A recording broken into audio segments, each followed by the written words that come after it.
Hello friends, this is Manmeet Grewal. Hello friends, this is Shazia Bakhsh और आपका बहुत बहुत स्वागत है हमारे चैनल के प्रोग्राम सेक्स एजुकेशन में। यहाँ पे हम आपको सेक्स के बारे में जानकारी देते हैं, हर टॉपिक के बारे में बताते हैं क्या सही है क्या गलत है। और जो आज का टॉपिक हम आपसे के साथ डिस्कस करने जा रहे हैं, जैसे कि हमने कुछ पहले वीडियोस में बताया था कि नशा करने से या मास्टरबेशन करने से जो मिस्टेक्स होती हैं उसकी वजह से कुछ ऐसी प्रॉब्लम आती है कि जिसकी वजह से हम इस माध्यम से बेबी कंसीव कर सकते हैं। तो वो है कि स्पर्म डोनर से कैसे होता है गर्भधारण। तो उसको लेके हम आज डिस्कस करेंगे। जिन लोगों को नहीं पता उनको इसके बारे में बताएंगे। जी, क्या है सजिया?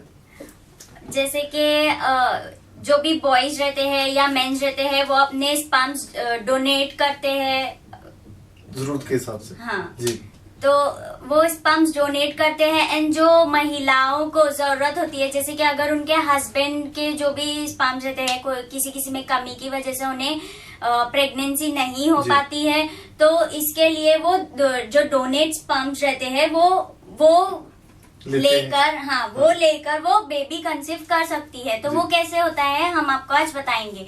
तो जैसे कि हमारा मेच्योर्ड ओवम, जब हमारा ओवम रहता है, जब वो ओवरी से बाहर आता है, तो वो एक टाइम आता है जब वो मेच्योर हो जाता है। तो जब वो मेच्योर हो जाता है, मेच्योर होने के बाद उसे इंजेक्शन के थ्रू बाहर निकाल लिया जाता है और एक उसे ऑब्जर्वेशन में रखा जाता है। एक ऑब्जर्वेशन के बाद में एक ओवम नहीं निकाला जाता है, बहुत सारे ओवम निकाला जाता है। टेस्ट किया जाता है। हाँ, एंड जो स्पर्म्स रहते हैं हमारे पास उसमें 1 ड्रॉप में 1 लाख स्पर्म्स होते हैं। एंड एक स्पर्म, एक ओवम काफी है एक बेबी के लिए। तो वो जो 1 ड्रॉप को लेकर वो एक ओवम में डाला जाता है, ड्रॉप किया जाता है। देन वो जाइगोट बनाया जाता है, बाहर जाइगोट बनता है।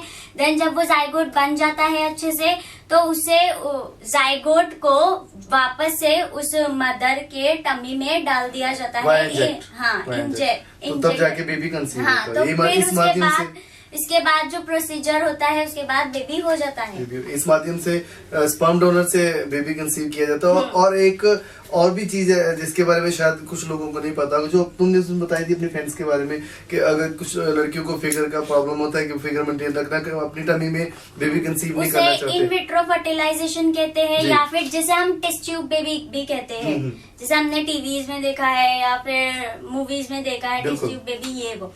तो वो कैसे होता है, जैसे कि हम स्पर्म्स जो रहते हैं, स्पर्म एंड ओवम, जो मॉम एंड डैड, जैसे मैं बता रही हूँ, मेरी फ्रेंड एंड उसका हस्बैंड, उन दोनों ने हाँ इंटीमेट हुए दोनों। एंड जाइगोट उसके अंदर ही बना, बिकॉज स्पर्म उसके अंदर ही गया एंड ओवम में जाके वो जाइगोट उसके अंदर। हाँ, लेकिन उसे प्रेगनेंसी नहीं चाहिए था क्योंकि उसे फिगर चाहिए उसे। तो उसने वो जाइगोट को इंजेक्ट के थ्रू बाहर निकाला जाता है एंड उसे एक ऑब्जर्वेशन में रखा जाता है। देन ऑब्जर्वेशन में रखने के बाद बेबी बाहर नहीं बनता है, वो दूसरी लेडीज के अंदर इंजेक्ट किया जाता है। तो वहाँ पे जाके बेबी लेकिन वो लेडी में भी वो रहता है कि वो लेडी में हम अगर इंजेक्ट कर रहे हैं, उसका जो जाइगोट है वो लेडी में इंजेक्ट कर रहे हैं, तो वो हेल्दी है, उसको अच्छा खाना, स्मोक नहीं करना, अल्कोहल नहीं लेना, ये वो सब चीज का ध्यान रखने के बाद ही हम उसे इंजेक्ट करते हैं। फिर वो जो बेबी रहता है वो बेबी रहेगा इनका, लेकिन वो बनेगा, पलेगा, बढ़ेगा दूसरे के टमी में। तो इसे बोलते हैं इन विट्रो फर्टिलाइजेशन या फिर टेस्ट ट्यूब बेबी। और जैसे कि आपको हमने सब कुछ ये बता दें कि स्पर्म डोनर के माध्यम से कैसे प्रेगनेंसी होती है, दोनों तरीके आपको बता दी। लेकिन वो करते हुए कुछ बातों का ध्यान हमें रखना जो जरूरी होता है, वो ये बातें होती है कि अगर ऐसे हम नहीं कर रहे कि ऐसे दोनों हस्बैंड वाइफ ने आप में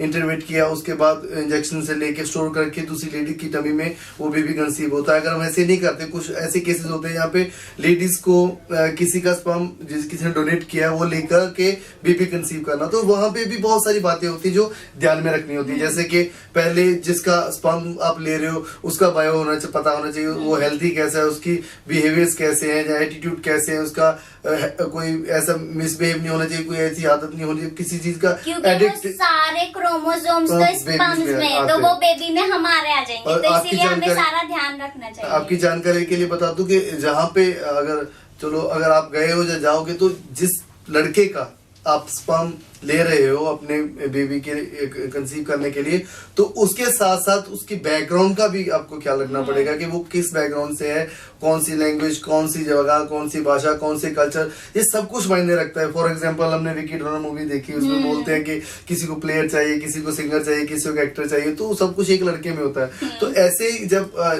रियल लाइफ में अगर आपको बेबी ऐसे कंसीव करना है तो इन बातों का ध्यान भी रखिए। और दोनों सोल्यूशन हमने आपको बता दिए कि अगर आपके जेंट्स के स्पर्म में कोई प्रॉब्लम है कि शुक्राणु नहीं बनते या बेबी कंसीव नहीं हो पा रहा, तो आप किसी का स्पर्म ले सकते हो जो डोनेट करता है। और दूसरा जो ऑप्शन है वो ये है कि हस्बैंड वाइफ आप उसमें इंटीमेट होते हैं, तो उसके बाद भी अगर लड़की को, लेडीज को अपनी टमी में बेबी कंसीव नहीं करना, तो उसका ऑप्शन भी आपको बताया गया है। ठीक है, और ऐसे ही सेक्स की जानकारी लेने के लिए हमारे चैनल को देखते रहिए, और वीडियोस और जानकारी देखने के लिए देखते रहिए सेक्स एजुकेशन। लाइक कीजिए, शेयर कीजिए और सब्सक्राइब कीजिए। Thank you so much. Good luck.